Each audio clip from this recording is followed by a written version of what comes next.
And talking about broken promises, China made a promise to Hong Kong. It was called One Country, Two Systems. But Communist Party loyalists have now taken over Hong Kong. For the first time in almost 900 days, Xi Jinping stepped out of the mainland. The Chinese president is in Hong Kong. The occasion, the 25th anniversary of the handover of Hong Kong. This city used to be part of British territory from the colonial times. 25 years back on this day, Hong Kong was returned to China. And today's events leave no doubt as to who controls it. The town was painted red. There were Chinese flags everywhere, and there was Xi Jinping. The Chinese president declared, today, Hong Kong has been reborn. In the past few years, Hong Kong has withstood severe tests again and again, overcoming risks and challenges one by one. After the wind and rain, Hong Kong has risen from the ashes and also demonstrated a high level of vigor and vitality. This visit is like a victory lap for Xi. 2 years ago, he imposed a sweeping national security law on Hong Kong. It crushed the anti-government protests, silenced all critics, muzzled the civil society and overhauled Hong Kong's electoral system. Nearly all of the city's pro-democracy figures are either in jail or exile. There is no political opposition. Hong Kong is now under complete control of Beijing.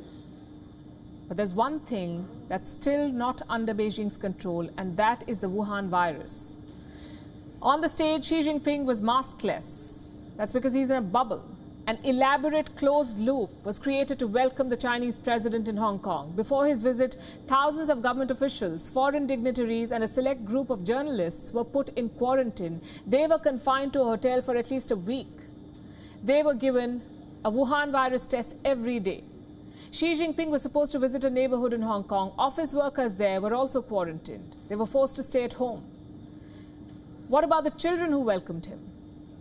Well, they too were quarantined. The Chinese president looks pleased with the arrangements. He said that his heart is with Hong Kong.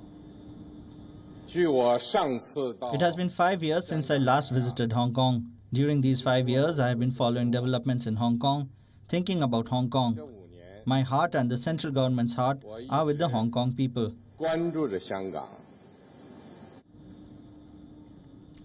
Well, his heart may be in Hong Kong, but the rest of him will not be. He won't spend the night here.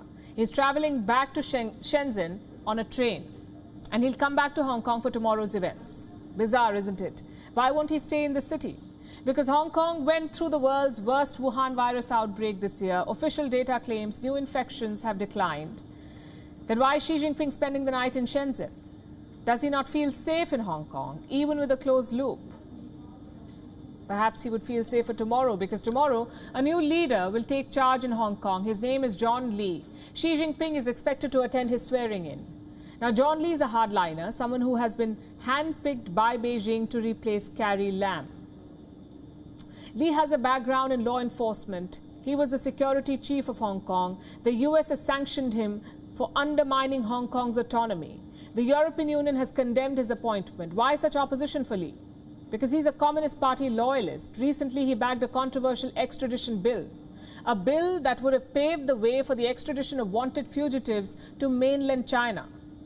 There was a massive backlash. The bill had to be withdrawn. With Lee's appointment to the top job, this bill could be brought back along with other pro-Beijing proposals. One of the proposals by Lee is a law against fake news. If passed, it could muzzle more anti-government voices.